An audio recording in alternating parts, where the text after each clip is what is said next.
Assalomu alaykum ustoz. Va alaykum assalom rahmatulloh. Shu ba'zi yoshlar, ba'zi dindor kishilarningki dini ahli ulamo yoki dinga vakil xarakterlik ulgu bo'ladigan kishilarningki ba'zi xatolik sababli, qilib solgan xatolik sababli dindan suvib ketadigan ahvollar ko'rilib qoldi ekan. Bu yoshlarga nimani tavsiya qilasiz? Oldindan shuni bilishimiz kerak. Biz musulmonlar har birimiz musulmonlik salohiyatini ko'tarib mangan ekanmiz. Cho'qim yaxshi o'rnak bo'lishga tirishishimiz kerak. Chunki kishilarning hammasi Qur'onni o'qib, hadisni o'qib, ondan keyin islomni o'rganmaydi. Ana shu musulmonlardan Qur'onningki, hadisningki axloqini ko'radi. Bu birinchi masala. Unda man qaramang, Qur'on qarang deb qo'yiblar, biz mas'uliyatdan qasoq olmaydi. Cho'qim har bir musulmon bo'g'ichi va shundaqla dindorlar texim holda islomni to'g'ri shaklda, go'zal shaklda uni tamsil qilishga, kishilarga yaxshi o'rnak bo'lishga tirishish kerak. Hamda ikkinchi bir masala, ba'zi kishilarning va yoki yoshlarningki ma'lum dindarlardagi va yoki ma'lum musulmonlardagi xatolikni bahona qilib dindan suvib ketish masalasi. Bu masala shu dindan suvib ketgan kishining o'ziga ziyon olib keladigan, undan boshqa hech qanday bir foydasi yo'q bir ish. Amaliyotda dinning egasi Alloh subhanahu va taolo,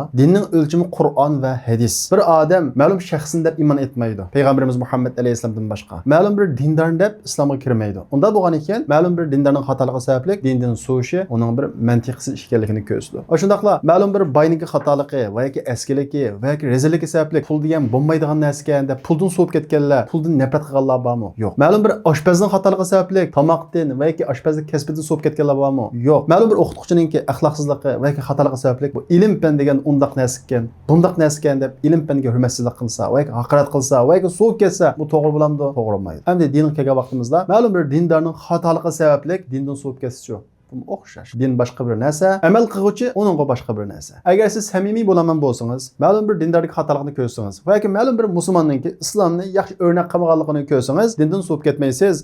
Odam islomni yaxshi o'rnak qilolmabdi. Men o'rnak qilay. Men texmi yaxshi musulmon bo'lib, kishilarning islomni xato tushunib qolmaslik uchun tirishay desak va yoki desangiz, andan keyin ma'vu to'g'ri bo'lgan bo'ladi. Undaq emas, faloni dindor mundaq ekan, shu islom degan undaq, islom degan mundaq desa, bu o'zgalar ziyon olib keladigan va shundaqlar bir xato yo'lga boshlaydigan bir xil hukm. Dinning egasi Alloh subhanahu va taolo, dinning o'lchami Qur'on va hadis, bizning ulgimiz payg'ambarimiz Muhammad alayhisalom va payg'ambarimiz Muhammad alayhisalomning sahobalari. Alloh subhanahu va taolo Qur'on Karimda laqad kana lakum fi rasulillahi uswatun hasana. Sizlarning o'rnakinglar Allohning elchisi Muhammad alayhisalom deydi. Unda bo'lgan ekan, biz kishilar qarta ma'lum xatolik sababli islomdan suvib ketsak, bu o'zimizni aldashdan boshqa bir narsa emas. Bu deganlikki, hamda siz islomni tamsil qilmang deganlik emas. Cho'qim biz musulmonlar sifatimizdan cho'qim islomni yaxshi tamsil qilishga tirishimiz kerak, yaxshi o'rnak bo'lishga tirishimiz kerak. Ya'ni ba'zi kishilar erkinlik nomi bilan dinimizga hujum qiladigan ahvollar ko'rilyapti. Dinimiz erkinlikka qanday qaraydi? Bizning dinimiz asli erkinlik dini. Ya'ni havo havasga qul bo'lgan, nafsiga qul bo'lgan, zolimlar qul bo'lgan kishilarni erkinlik elib chiqadigan va shundaqla erkinlik elib chiqqan bir din. Bizning dinimiz erkinlik dini. Va shundaqla bizning dinimizga tavhid hukm bor va bu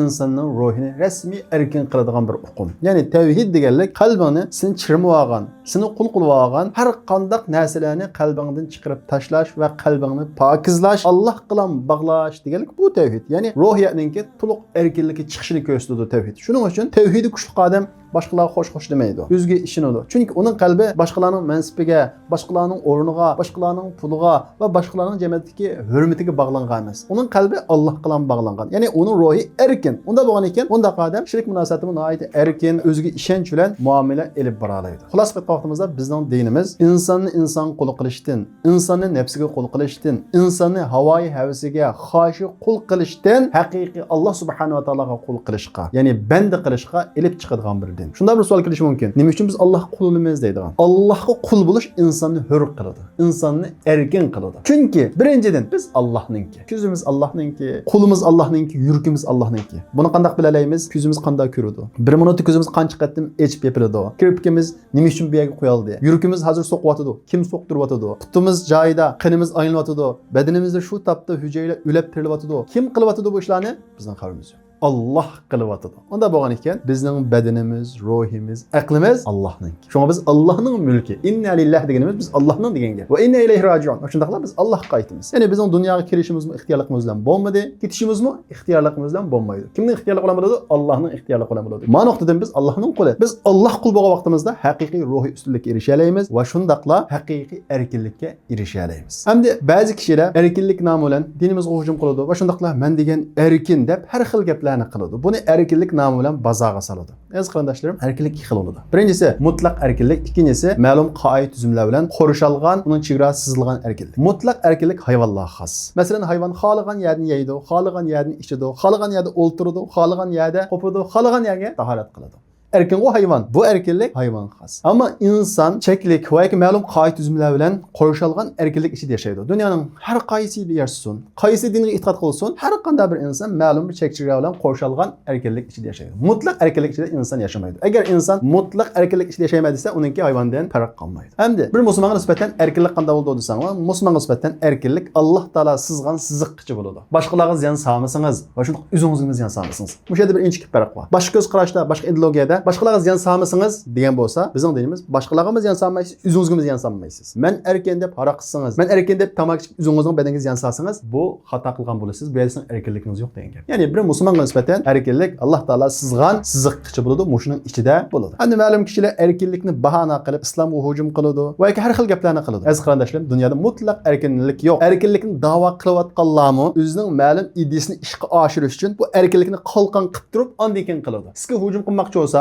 aqida jihatda islomga haqorat qilmoqchi bo'lsa, erkinlik qalqini qo'lga oladi, ondan keyin sizga hujum qiladi. Shu erkinlikni da'vo qilgan odamning ideyasi bo'yicha inson erkin deb shu odamning sharpiga, nomusiga tegadigan gaplarni qilsak biz masalan, erkinlik nomi bilan u odam ko'tarilamdi, ko'tarilmaydi. Bu mening sharpim deydi. E'tiqod bizning sharpimiz. Ana shunga o'xshagan. Erkinlikni da'vo qilayotgan bugungi masalan, g'arb dunyosidami, ma'lum davlatlarda masalan, erkinlik nomi bilan Qur'onni ko'ydirishga yo'l qo'yilishindami? Ammo shu Qur'onni ko'ydirishga yo'l qo'yilgan davlatlarda Yahudiy qarshi gapib baqili, Sionistlar qarshi gapib baqili, va Holocaustni inkor qilib baqili masalan, erkinlik turmuga usulaydi. Masalan, bugungi kunimizda ko'rdik, masalan, erkinlik nomi bilan islom hujum qilayotgan va payg'ambarimiz Muhammad alayhisolamning hajviy rasmini chizishga yo'l qo'ygan kishilar, erkinlik nomi bilan Qur'onni ko'ydirishga yo'l qo'ygan kishilarningki davlatlarida ba'zi kishilar Isroil qarshi, ya'ni Isroilningki zulmga qarshi, ishg'oliyatga qarshi namoyish qilib o'tadi. Qanday qildi? Lan surdi. Hatto ig'rib bostirdi masalan. Demak, hech qanday bir davlatda cheklimsiz erkinlik yo'q. Erkinlikni da'vo qilganlardimi, unda bir mutlaq erkinlik yo'q. Ular faqat ba'zi bir o'zining ideyasi va islomga hujum qilish uchun, islomni haqorat qilish uchun o'zining erkinlik qalqini ishlatadi, ammo o'zi kelgan vaqtda, o'ziningki sezgi nuqtalarga kelgan vaqtida u erkinlik qalqini ishlamay qoladi. Shunga ba'zi kishilarningki erkinlik nomi bilan islomga hujum qilishi ochiq-ochiq islom qilingan bir dushmanlik. Herkes aldanmasligimiz kerakki, bu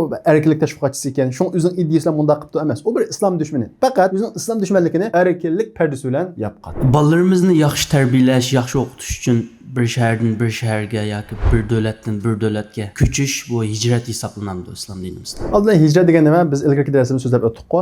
Hijrat savobina oid katta bir ibodat. Chunki hijratning bedeli oid ever. Chunki biz yashagan va yoki ko'ngan yurtimizni tashlab yoki makonimizni tashlab boshqa bir yerga ko'chimiz, tunishimiz qolib qoladi, yaratgan obrazimiz qolib qoladi, inovatimiz qolib qoladi, yot bir yerga boramiz. Shuning uchun hijratning savobina oid katta. Qanday katta? Xuddi hajga o'xshash, xuddi bir odam yangidan musulmon bo'lsa, ilgari gunohlarning hammasi afv qilinganga o'xshash.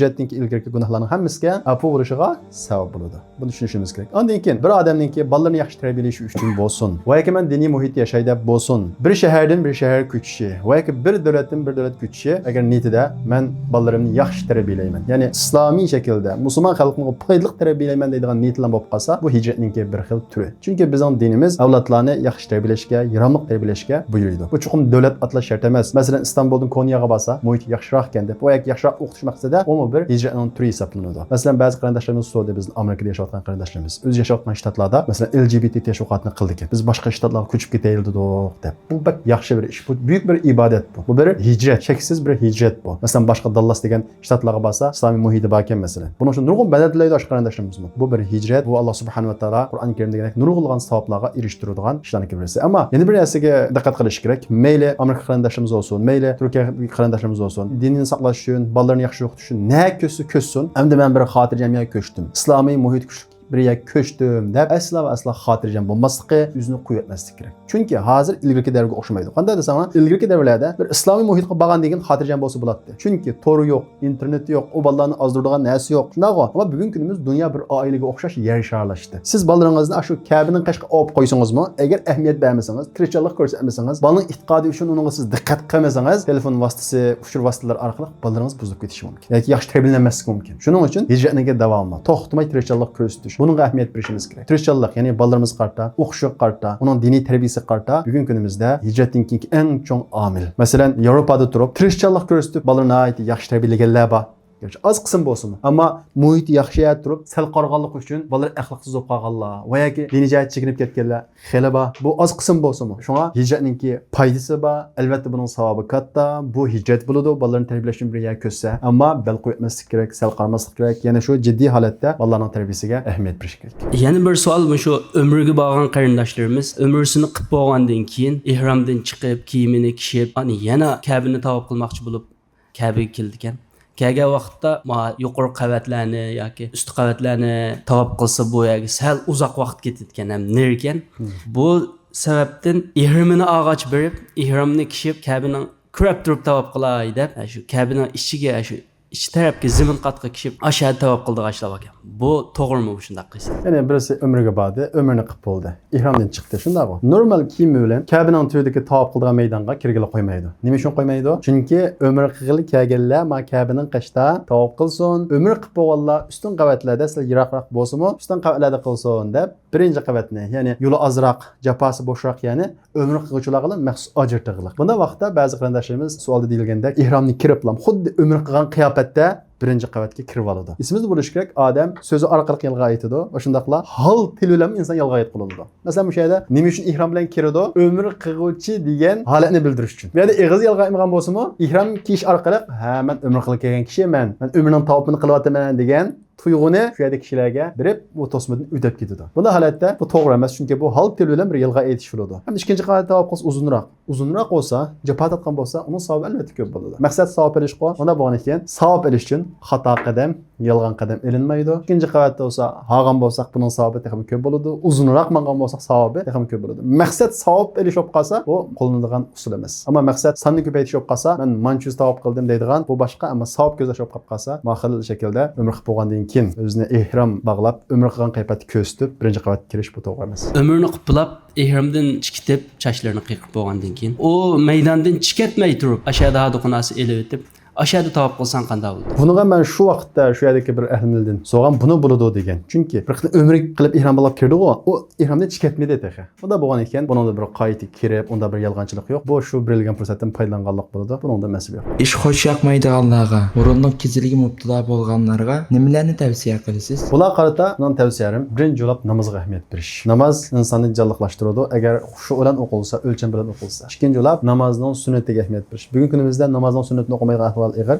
İmam İbn Hajarning shundaq bir so'zi bor. Qanday bir odam nafl namozini tashlasa, ya'ni namozning sunnatlari, unda bir nafl namozlarga sal qarasa, buning ahamiyat bermasa, bu odam o'rinliq bilan unda ish xo'shaqmaydigan, ibodat xo'shaqmaydigan bu shundaq bir kasalga mubtalo bo'ladi degan. Shuning uchun hamda o'rinliq haqida bizning ayrim darsimiz bor. Tafsili. Bunga murojaat qilsa bo'ladi, ammo buning nerdan boshlayman desa, oldidan namozning sunnatini asla va asla tashlamasin. Farzni tashlamaydi, sunnatini tashlamasin. Inshaalloh buningki foydasi bo'lishi mumkin. Undan boshqa bizning shu o'rinliq haqidagi darslarga murojaat qilsa bo'ladi. O'zlarini musulmon deb turib, islomga qarshi gap qildiganlar ko'payib qoldi. Bu haqda nima deysiz? Endi bugungi jamiyatimizda o'zini musulmon deb turib, va katta millat uchun bir ish qilaman deb turib, shu islom qarshi gap qildigan, musulmonlarni xunuklashtiradigan bir qism kishilar o'tirib chiqig'liq. Bu xil kishilar payg'ambarimiz Muhammad alayhisolamning zamonidan batdi. Bu xil kishilar haqida Alloh subhanahu va taolo nurg'ulg'an oyatlarni nozil qiladi. Inshaalloh biz kelayotgan darsimizda mush kishilarni tunib olishimiz, va shundaqla ularning alomatlarini bilib, ulardan ehtiyot qilishimiz, va shundaqla ularning kim ekanligini bilib olishimiz uchun Alloh subhanahu va taolo bizga nozil qilgan oyatlar va shularni inshaalloh darslik qilamiz.